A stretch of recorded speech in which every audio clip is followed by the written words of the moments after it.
अम्मा बाद फ़ऊज़ बिल्लाहि मिनश्शैतानिर रजीम बिस्मिल्लाहिर रहमानिर रहीम। अस्सलामु अलैकुम व रहमतुल्लाह।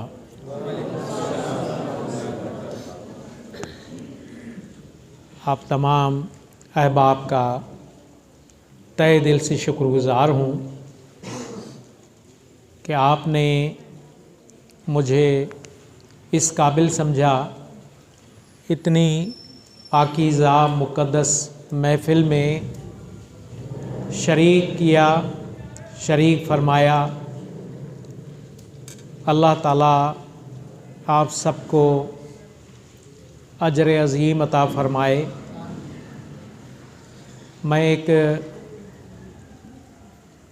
आजिज़ बंदा हूँ, मैं कुछ भी नहीं हूँ। मेरे बारे में अच्छा गुमान रखते हैं, अल्लाह इस गुमान के मुताबिक मुझे भी बना दे।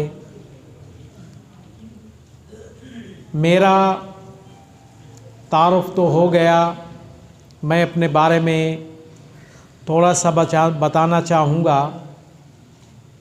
मेरा पुराना नाम इमानुएल जॉन, जबकि नया मोहम्मद अब्दुल्ला है।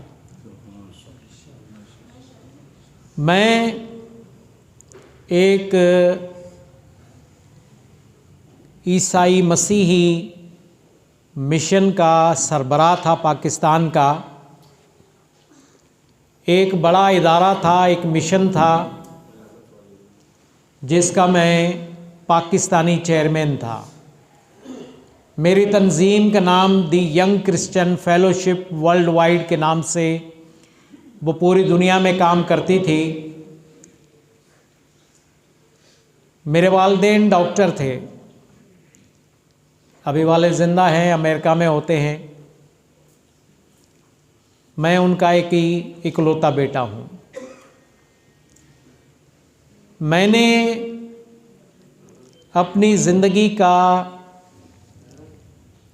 जो सफ़र शुरू किया वो एक पादरी की हैसियत से, और फिर मुझे आला तालीम के लिए बाहर भेजा गया। 7 अलग मुख्तलिफ़ मुल्कों से मैंने तालीम हासिल की, और 41 मुल्कों के सफ़र के बाद मुझे पाकिस्तान में काम के लिए भेजा गया। मेरा काम आम तौर पर लोग समझते हैं, बड़े शहरों में लोगों के अंदर बातें होती हैं कि जी ईसाई मिशनरी मुसलमानों को ईसाई बनाते हैं, लेकिन ये दुरुस्त बात नहीं है, मुकम्मल दुरुस्त नहीं है।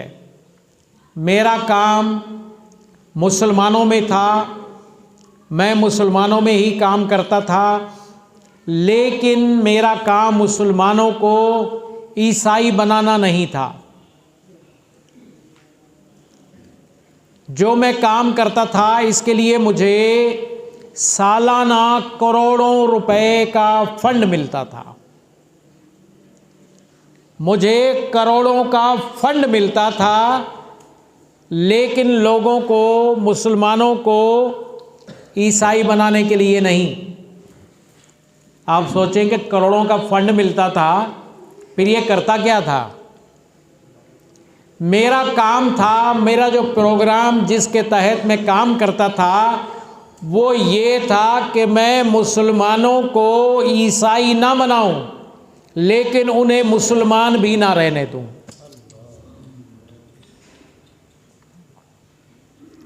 मेरा ये काम था, मेरा ये उसूल था, मेरा ये नारा था कि मैं इस कौम को एक ऐसी मखलूक बना दूंगा जिसका अल्लाह से दूर दूर का कोई वास्ता ना हो।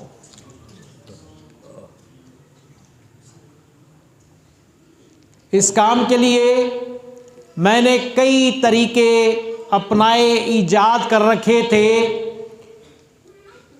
इस सारे काम के लिए असल एक बंदे से मुझे आसानी थी कि मैं मुसलमानों को बड़ी आसानी से दीन इस्लाम से दूर कर सकता हूँ, सिर्फ एक काम करके।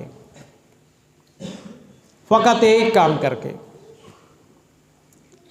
आप सोच रहे होंगे ये जो करोड़ों के फंड की बात करता है, इतना पैसा इसको मिलता था, पता नहीं क्या क्या तौर तरीके होंगे, कौन कौन से हरबे इस्तेमाल करता होगा। जनाब, मैं सिर्फ एक ही तरीका इस्तेमाल करता था, मेरा मकसद एक ही तरीके से हल हो जाता था। मेरा काम था मुसलमानों को मौलवी से बदजन कर देना, बस। जी क्या काम था? मौलवी से बदजन कर देना, बस इसे मौलवी से दूर कर दो। मौलवी इसके सामने, मुसलमानों के सामने मौलवी को इस तरह से बनाकर पेश करो कि दुनिया की सबसे बुरी मखलूक यही है। जी, आपको गुस्सा तो नहीं आ रहा मुझ पर? हो सकता है इस बात से गुस्सा है। ये मेरा काम था कि मैं क्या कर रहा हूं, मुसलमानों को किससे दूर कर रहा हूं? सिर्फ मौलवी से। मौलवी से मुसलमान दूर हो गया,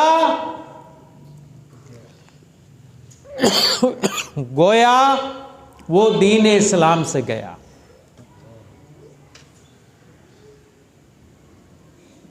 मौलवी से दूर जाएगा, मस्जिद से दूर जाएगा, मस्जिद से दूर जाएगा, नमाज से दूर हो गया, नमाज से दूर हो गया, अल्लाह से ताल्लुक़ ख़त्म हो गया, अल्लाह से ताल्लुक़ ख़त्म हो गया, अल्लाह के रसूल सल्लल्लाहु अलैहि वसल्लम से ताल्लुक़ ख़त्म।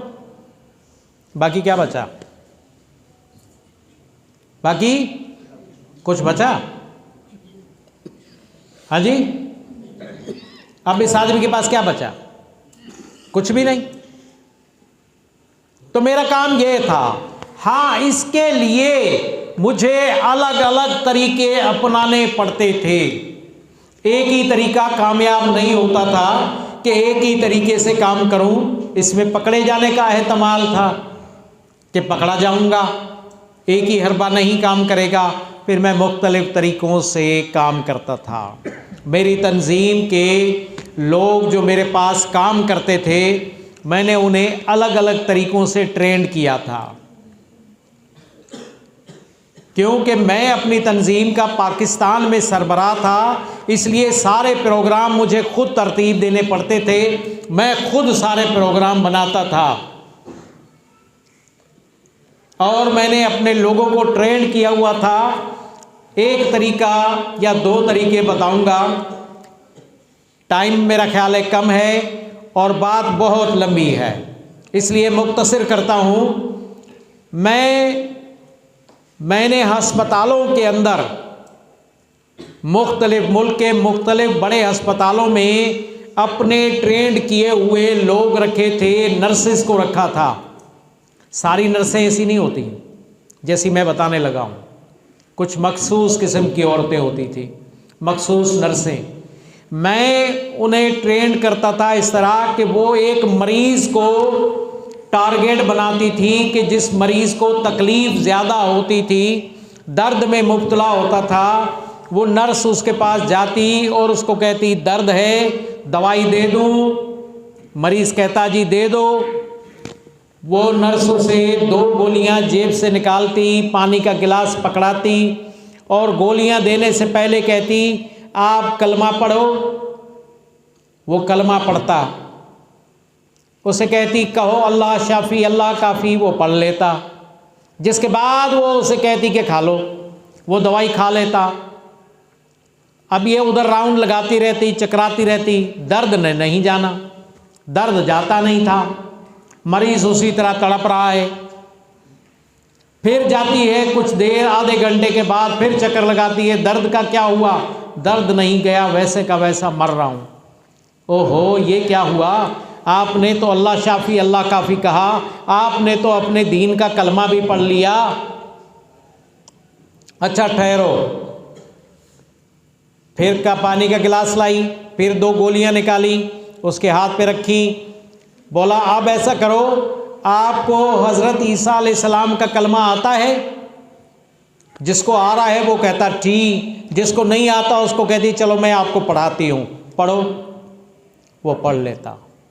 मरीज ने पढ़ लिया, दवाई खा ली, थोड़ी देर के बाद उसको आराम शुरू, दर्द गया। अब सोचो क्या हुआ। अब ऐसा दर्द क्यों गया? पहले दर्द क्यों नहीं गया? कलमा भी पढ़ा, अल्लाह शाफी अल्लाह काफी, मुसलमान का तो ईमान है, उसके बावजूद उसे आराम नहीं हुआ। लेकिन जब उसने ईसा अलैहिस्सलाम का कलमा पढ़ा तो उसे आराम आ गया। वजह क्या बनी? बता देता हूं। वजह यह बनी, पहले जो गोलियां दी थी वो ग्लूकोज की बनी हुई थी, बाहर से मंगवाते थे हम। दोबारा जो दवाई दी वो असली थी, दर्द की। अब दर्द की दवाई दी, असल दवाई गई तो काम करेगी, नकल दवाई से क्या होगा? लेकिन उसके अंदर क्या भर दिया उसने? बार बार की ये प्रैक्टिस उसके ऊपर जारी रही, उसके अंदर क्या भर गया? मुझे शिफा कहां से मिल रही है? हाँ, देख ले। उसने कुछ किया? उसने उसको कुछ नहीं पढ़ाया, उसने कोई सबक नहीं दिया, कोई तबलीग नहीं की, उसका ईमान डावाडोल कर दिया, उसका ईमान खराब कर दिया और वो अपने मकसद में कामयाब। जो टारगेट उसे दिया गया था, उसके बाद वो कहती है कि मैं अपने पादरी को बुलाती हूं, वो भी आपके लिए दुआ करेगा। फिर पादरी आता है, उसकी बीवी आती है, वो तोहफे लेके आते हैं उसके लिए और मरीज को खिलाए जाते हैं। तब तक मरीज खुद ही मुबलिग है, मरीज खुद मुबलिग बन गया। अपने आने जाने वालों को, रिश्तेदारों को, मिलने वालों को, सबको क्या कहता है? कानों में कहता है मुझे अल्लाह शाफी अल्लाह काफी कहने से आराम नहीं आया, कलमा तैयबा पढ़ा, मुझे कोई फर्क नहीं पड़ा। और पढ़ा तो कब? जब मैंने कलमा ईसा अलैहिस्सलाम का पढ़ा। वो मुबल्लिग बन गया, ईसाइयत का मुबल्लिग, बैठे बिठाए। अब एक कारकुन गया वहाँ से हमारी टीम का, उसने कान लगाकर सारी बात सुनी और उसने कहा वाह जी वाह, पादरी आया है, दुआ करके जा रहा है कोई मुल्लाओं को शर्म आते हैं किसी के लिए दुआ करने? ना, कैसे आएंगे? पैसे दोगे, चंदा दोगे तभी तो आएगा मौलवी। उसने एक ही तीर से दो शिकार कर लिए। मौलवी भी बदनाम हो गया, उसका मज़हब मकबूल हो गया, कलमे की तासीर अगले के अंदर से उसके दिल से निकल गई, अल्लाह की इज़्ज़त व तकरीम उसके अंदर से ख़त्म हो गई। ये था एक तरीका। आप सोचो ऐसा कोई तरीका समझ में आता है कि कोई ऐसा भी काम कर सकता है? इस तरह भी काम होते हैं, इस तरह भी काम होते हैं जी, आपको पता भी नहीं लगता। और इस तरह के ख़तरनाक परिंदे आते हैं और ईमान दिलों से ऐसे उठा के नोच कर ले जाते हैं और आपको पता भी नहीं चलता। और ये परिंदे बड़े खूबसूरत भी होते हैं, आपके हमदर्द भी होते हैं, आपके अपने भी बन जाते हैं, उनके अंदर आपके लिए अपनायत भी होती है, आपके लिए दिखावे की मोहब्बत भी होती है।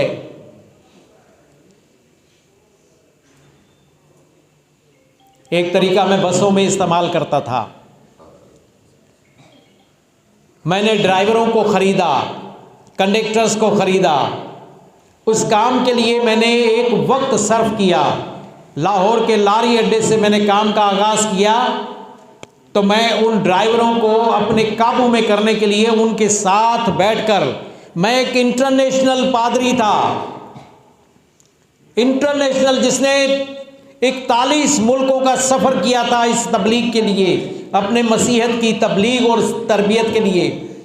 और वो इंटरनेशनल पादरी लाहौर के लारी अड्डे पर ड्राइवरों के साथ बैठकर चरस पीता था। मेरे लिए मेरा मकसद बहुत ऊंचा था, मेरी जिंदगी नहीं। मैंने जिंदगी में कभी सिगरेट भी नहीं पिया था, मुझे धुएं से भी नफरत थी, लेकिन अपने मकसद के हुसूल के लिए मैं वहां बैठकर चर्च के सूटे लगाता। मेरी पहली शादी मैंने जर्मनी से की थी।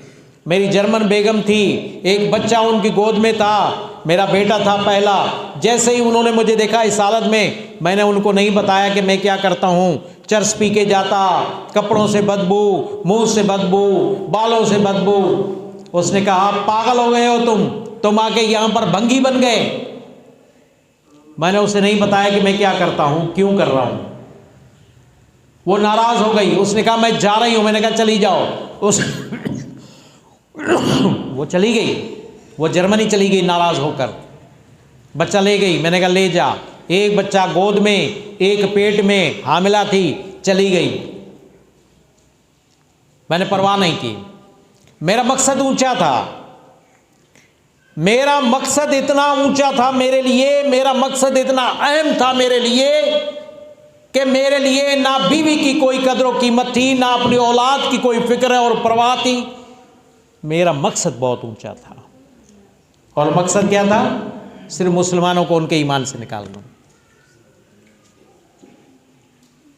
आप अपने अंदर ऐसे जज्बे पाते हैं कि दीन इस्लाम के लिए, आप अपने हक और सच के लिए, दीन इस्लाम जो हक है, आखिरी हक दुनिया में रह गया है ये।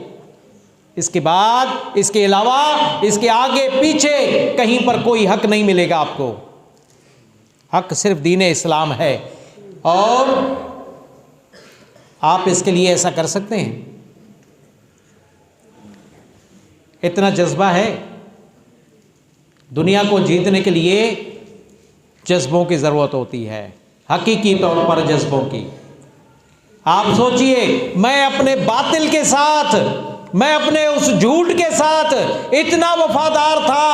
आपको देखता हूं तो शर्मिंदगी होती है कि आप अपने हक और सच के साथ जरा भी वफादार नहीं हैं।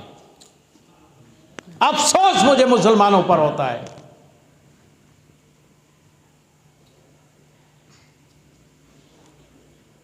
आप आलाकार बन जाते हैं,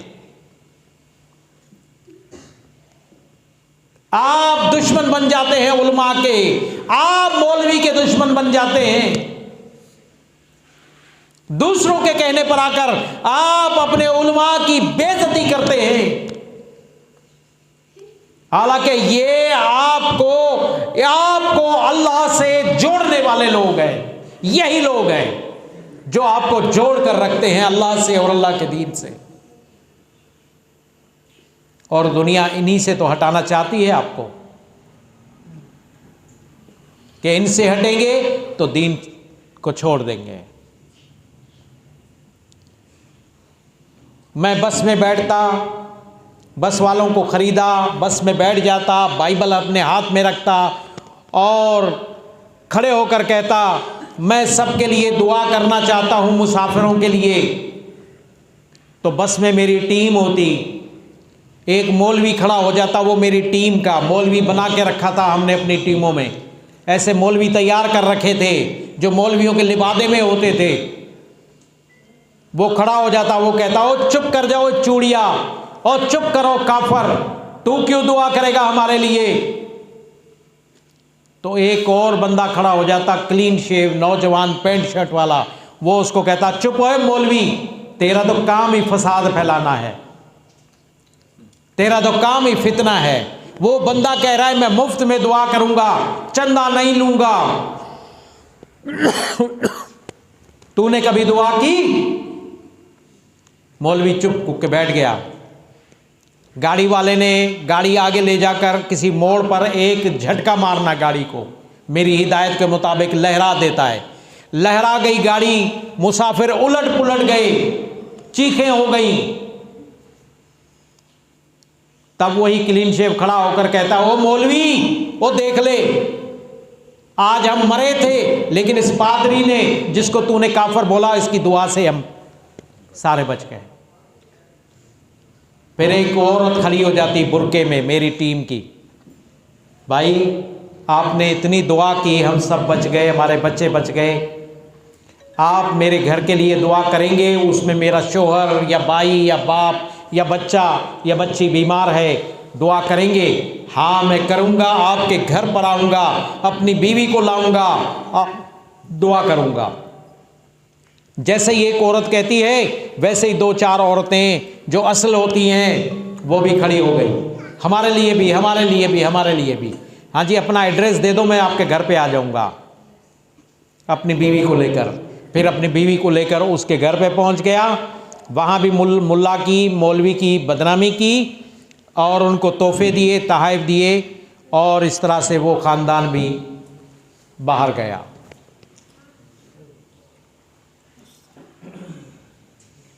अब देखिए, हमने तबलीग नहीं की, हमने किताबें नहीं लिखी, हमने किताबें नहीं पढ़ाई, हमने क्या किया? मैं करता क्या था? सिर्फ इंसान की नफ्सियात से खेलता था मुसलमानों के। मुझे पता था मुसलमान बड़े वहमी हैं, इनके वहम से फ़ायदा उठाओ। भाई जब अल्लाह से दूर होंगे, अल्लाह वालों से दूर होंगे, तो वहमी तो हो जाएंगे।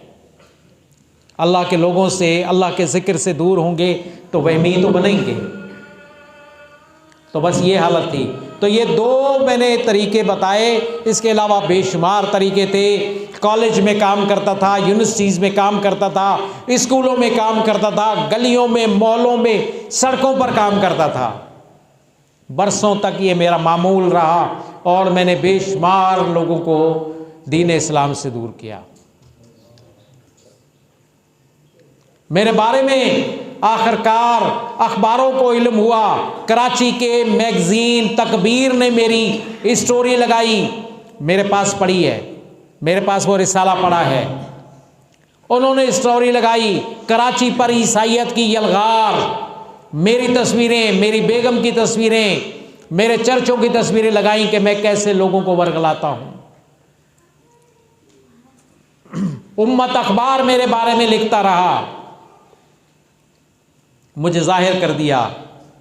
मैं लोगों को, पढ़े लिखे लोगों को फ़िरका वाराना किताबें पढ़ाकर उनके ईमान का ख़रीदार बन जाता था, उनके फ़िरका परस्ती में डालकर उनको ख़राब कर देता था। तो मैंने एक शख्स को 1 साल मेहनत की लाहौर में। उसने मुझे कहा, तुमने मुझे मौलवियों की किताबें बहुत पढ़ाई, तुमने 1 साल मुझ पर मेहनत की, मैं समझ गया तुम मुझे ईसाई बनाने के चक्कर में हो। वो एक दाढ़ी वाला परहेजगार नमाजी आदमी था। मेरी बीवी ब्यूटिशियन थी, बाहर से कोर्सेज करके आई थी। कराची में गुलिस्तान जौहर में उनका बहुत बड़ा ब्यूटी पार्लर था। तो उन्होंने मुझे, उस बंदे ने कहा कि हम आपके किताबों का जवाब नहीं देंगे, हम एक किताब का जवाब देने के पाबंद हैं, वो है कुरान। कुरान में एतराज़ मिलता है तो लाओ, उसका जवाब दूंगा। मैंने कहा अगर जवाब नहीं दिया तो उसने कहा मुझे ईसाई कर लेना। मैंने कहा ये हो गया, बेहतरीन, वाह जी वाह, क्या बात है। मैंने कुरान लिया, मैं पढ़ा हुआ था, मुझे मेरे इदारों में पढ़ाया गया, तोड़ मरोड़ कर पेश करने का फन सिखाया गया। लेकिन अब जब मैंने इसको खुद लिया और खाली तर्जुमा लिया और पढ़ने लगा, मैंने एक नोटबुक रखी, मैं नोट करता, मुझे ये एतराज़ लगता है, मैं उस एतराज़ को लिखता। लेकिन जैसे ही मैं आगे बढ़ता, मुताला करते करते बढ़ता जाता, तो पीछे वाले एतराज़ का जवाब मुझे कुरान से आगे मिल जाता। तो मैं कहता, मुझे कुरान खुद मुझसे बातें करता है। पहले मेरा ईमान था कि कुरान जिंदा कलाम नहीं है, ये इंसानों का लिखा गया है। लेकिन जब वो मुझे जवाब दे रहा है तो मैं रुक जाता था। मैं कहता, क्या ये जिंदा कलाम है? क्या ये असली कलाम है खुदा का? ये बातें करता है, ये मेरे एतराज़ का जवाब खुद देता है। फिर बढ़ता गया, 25 पारे पढ़े, कोई ख़ास एतराज़ न मिला। फिर दोबारा दुआ की, अपने तरीके से रोज़ा रखा। 3 बच्चे थे मेरे उस वक्त, उनको, बेगम को, खुद को रोज़े में रखा, 24 घंटे का सख्त रोज़ा रखा। रोज़े में सिर्फ दुआ होती है। हमने दुआ मांगनी शुरू की, दुआ मांगता गया, बच्चे मांगते गए और मैंने कुरान का फिर आगाज़ किया पढ़ने का। अब मेरे अंदर था कि कोई ऐसी बात मिल जाए, मेरी दुआ होती थी हर वक्त, ऐ खुदा मुझे हक, मुझ पर हक और सच को वाज़े कर दे, ये मेरी दुआ होती थी। अब मैं कुरान पढ़ रहा हूँ, मेरे अंदर है कि ऐसा कोई नुक्ता मिल जाए जिससे उस आदमी को उसके ईमान से निकाल दूँ। सूरह बकरा की आयत नंबर 109, तर्जुमा बताता हूँ। ईमान वालों, वद कसीर मिन अहल किताब, ईमान वालों, अहले किताब की अक्सरियत अपने दिल के हसद के सबब से चाहती है तुम्हें तुम्हारे ईमान से फेर दे। तो ये काम मैं करता था, मैं मुसलमानों को उनके ईमान से फेर रहा था। जब मैंने कुरान में ये पढ़ा, सूरह बकरा में ये मैंने पढ़ा, तो मेरी चीख निकल गई। मैं खड़ा हो गया, मैंने कहा इसे किसने बताया कि हम ऐसा काम करते हैं? नारे तकबीर, दीन हक, दीन इस्लाम, दीन हक, दीन इस्लाम, शान कुरान, अज़मत कुरान, नारे तकबीर। बस ये बात मेरे अंदर आ गई, इसे बताया किसने? मैंने कुरान उठाया, अपनी बीवी को दुआ से रोका, मैंने कहा सुनो ये पढ़ो क्या लिखा हुआ है। उसने पढ़कर बताया ये लिखा हुआ है। मैंने कहा मालूम है ये क्या है? कहने लगी क्या है? मैंने कहा ये लिखा है तेरे और मेरे बारे में। मेरी बीवी ने जैसे ही सुना कह रही सच? मैंने कहा सच, हम यही काम करते हैं ना। वो खड़ी हो गई, उसने कहा वाह जी वाह, और उसने क्या किया, दोनों हाथों से ऐसे तालियां बजाई। मैंने कहा ये क्या कर रही हो, पागल हो? कहने लगी बड़ी बात, मेरे बाप दादा नहीं थे, तेरे बाप दादा नहीं थे, हमारी नस्लें नहीं थी। अल्लाह तुझे और मुझे जानता था,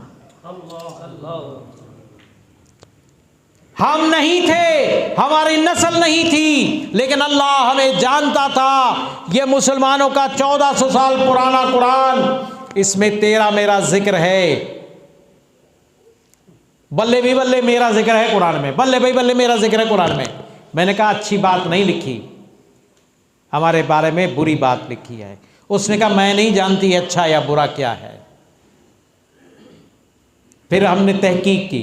मैंने कहा मुसलमानों को मेरे काम का पता चल गया, उन्होंने कुरान में तहरीफ कर दी। ये ख्याल आया, मैंने बाहर राब्ते किए, पूरी दुनिया के पादरियों को बताया, बड़े बड़े आलिमों को बताया, ईसाइयों को। उन्होंने दुनिया में कुरान पर तहकीक का आगाज़ किया। कदीम नुस्खे देखे गए। हज़रत उस्मान गनी के हाथों का वो नुस्खा जो वक्त शहादत वो तिलावत फरमा रहे थे, तोप कापी म्यूज़ियम से उन्होंने उसकी कापियाँ ली। दुनिया के कदीम नुस्खे देखे, दुनिया का जदीद नुस्खा देखा। नतीजा 2 महीने से ज़्यादा का गुजरा और मुझे उन्होंने जवाब दिया, मिशनरियों ने मुझे जवाब दिया कि दुनिया का कदीम तरीन नुस्खा देखा, दुनिया के जदीद तरीन नुस्खे देखे, राई के दाने के बराबर फ़र्क नहीं मिला।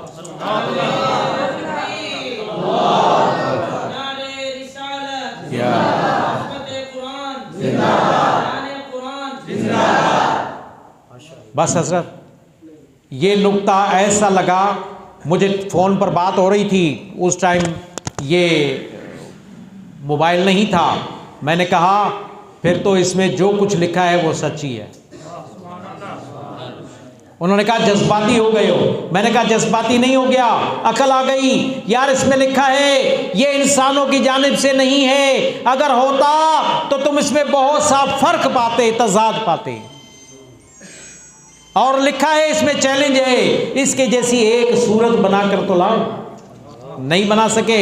मैंने कहा हमने कितनी कोशिश की दुनिया ने, हम कुरान जैसा कोई कुरान बनाएं, बना सके? नहीं हो सका। और इसलिए नहीं हो सका कि इसमें लिखा है अल्लाह ही इसका मुहाफ़िज़ है। तो फिर ये आखिरी सच्ची किताब हो गई। फ़ोन बंद कर दिया। मैंने अपनी बेगम को बुलाया, वो किचन में थी, आई। शाम का वक्त था। मैंने कहा जी कुरान पे तहकीक हो गई। कहने की क्या नतीजा निकला? उनको पता था मेरे सारे काम में मेरी शरीक थी, ये मेरी दूसरी बीवी थी। सॉरी मैं आपको बता नहीं सका, पहली चली गई थी, उसके बाद मैंने अपने मामू के घर से दूसरी शादी की। ये मेरी दूसरी जोजा थी। और उन्होंने, जब मैंने वो लाहौर से है, जब मैंने उनको बताया, उन्होंने कहा कि क्या मतलब है कुरान सच्ची किताब? मैंने कहा जी। बस उन्होंने दोनों हाथ खड़े कर दिए, ऐसे ऊपर उठाए और कहा फिर तो बस। मैंने कहा क्या बस? कहने लगे बस हो गई। मैंने कहा क्या बस हो गई? कहने लगे सब्र कर जा। ये टाइम था, बच्चों को आवाज़ दी, 3 बच्चे थे उस टाइम, तीनों को आवाज़ दी, आए। बड़े बेटे को जो 10 साल का था बुलाकर कहा तुम्हारे स्कूल की किताबों में मुसलमानों वाली किताब है, यानी इस्लामियात? बच्चे ने कहा जी अम्मी है। बोला निकालो। निकाला, बोला कलमा लिखा है? उसने कहा अम्मी जी लिखा है। पढ़ो पढ़ो। बेटियों को कहा भाई जो पढ़े तुम भी पढ़ो। भाई टूटे फूटे अल्फाज में कलमा तैयबा पढ़ता है। माँ ने पढ़ा, बेटियों ने, बहनों ने पढ़ा, और पढ़ते के साथ ही उसने कहा लो जी हम तो आज़ाद हो गए। मैंने कहा तुमने कलमा पढ़ लिया? मुझे देख के कहने की तुमने नहीं पढ़ा? मैंने कहा नहीं, मैं अभी सोचूंगा, बस ये सुनना था। दरवाज़ा बंद कर दिया, कमरे में दाखिल हो गई। ये हमारी शादी के बाद पहला वाक़या था कि वो इतनी नाराज़ हुई कि मुझसे अलग होकर रसोई जाकर, पहली बार। मैंने कहा जज्बाती है, सुबह देखेंगे।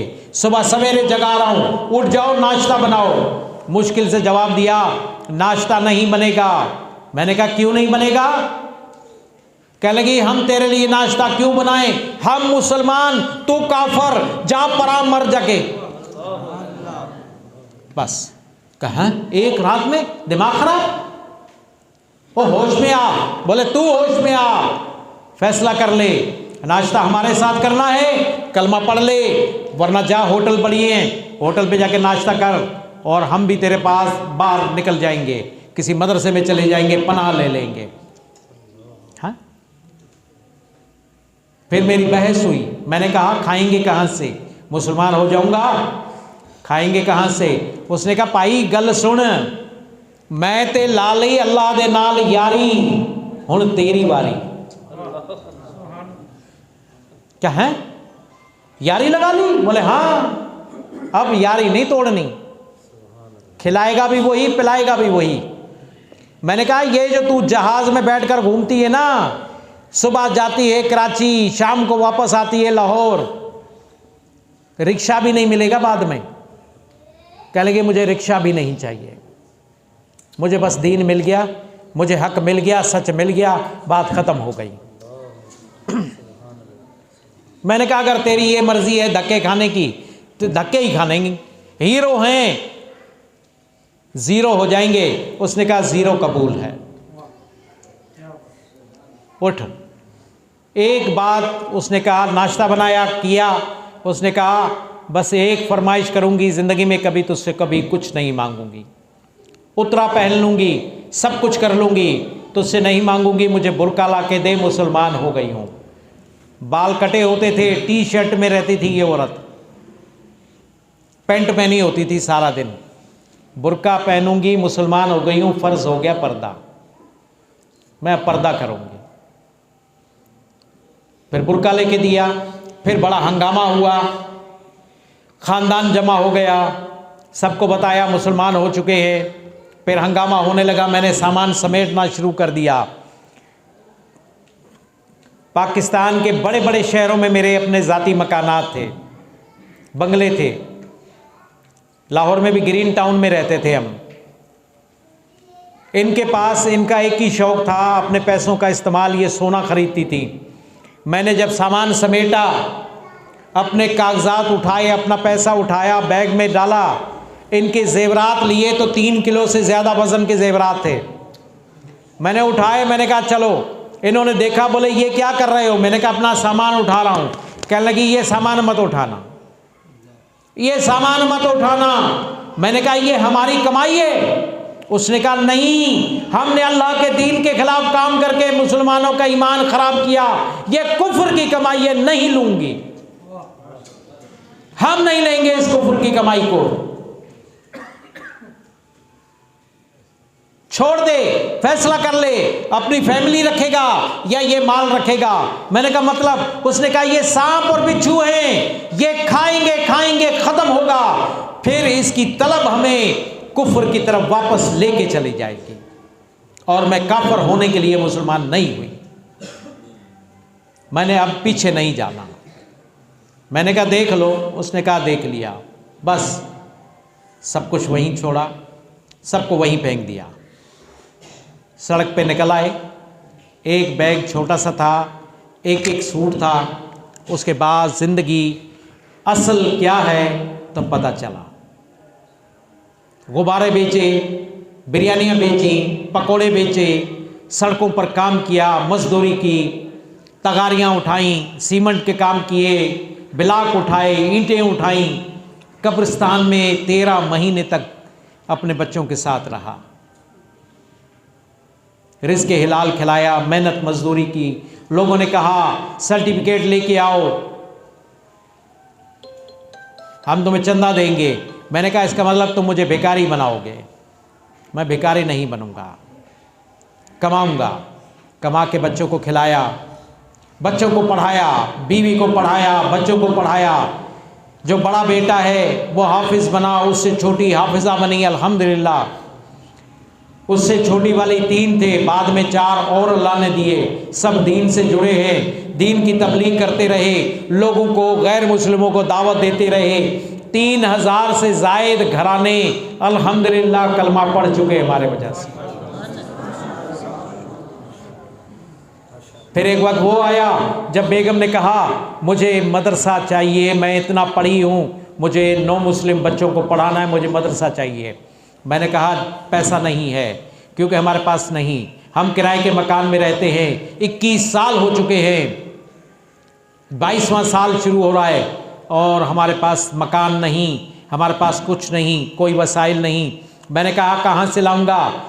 मेरे सामने खड़ी हो गई, आंखों में आंसू आए, कहने लगी तुम तो मिशनरी हो, तुम तो वहाँ बातिल के लिए काम करते थे, कुफ्र के लिए काम करते थे, आज हक के लिए नहीं करोगे? मैंने कहा फिर ये बात है तो करूँगा। फिर वहाँ जहाँ हम 9 मुस्लिम रहते हैं कराची गुलशन हदीद में, वहाँ पर मैंने बांस खरीदे, झोंपड़ा बनाया, आज भी वो झोंपड़ी है, 3रा साल चल रहा है। उस झोंपड़ी में हम बैठकर कुरान पढ़ाते हैं। ना हमारे पास जगह है, ना बिल्डिंग है, ना हमारे पास कोई प्लाट है, कुछ भी नहीं है, अपना घर भी नहीं है, किराए के मकान में रहते हैं। लेकिन उसके अंदर एक लगन है कि एक मदरसा पक्का बनाऊंगी, बनाऊंगी, बनाऊंगी। कोई हालात नहीं, किसी से मांगते नहीं, लेकिन अल्हम्दुलिल्लाह उसमें बच्चों को पढ़ा रहे हैं। बच्चे वहाँ पर, बच्चियाँ कुरान पढ़ रही हैं, 9 मुस्लिम बच्चे पढ़ते हैं, 100 बच्चे दाखिल किए अल्हम्दुलिल्लाह। उनका खाना भी मैं होता हूँ तो मैं खुद अपने हाथों से सारे बच्चों का खाना बनाता हूँ, नहीं तो अब वहाँ पर एक 9 मुस्लिम को चौकीदार रखा है, वो खाना बना के बच्चों को खिलाता है। हम भी उसी खाने से खाते हैं, वहीं बैठकर खाना खाते हैं, उसी मिट्टी में बैठे होते हैं, उसी धूल में बैठे होते हैं। हमने वसीलों का, हमने वसाइल का इंतज़ार नहीं किया, हमने बिल्डिंगों का इंतज़ार नहीं किया, हमने जगह का इंतज़ार नहीं किया। हमने कहा जो कुछ है, जिस तरह है, हमें काम करना है दीन का, सो हम कर रहे हैं, हम इसी तरह से काम कर रहे हैं।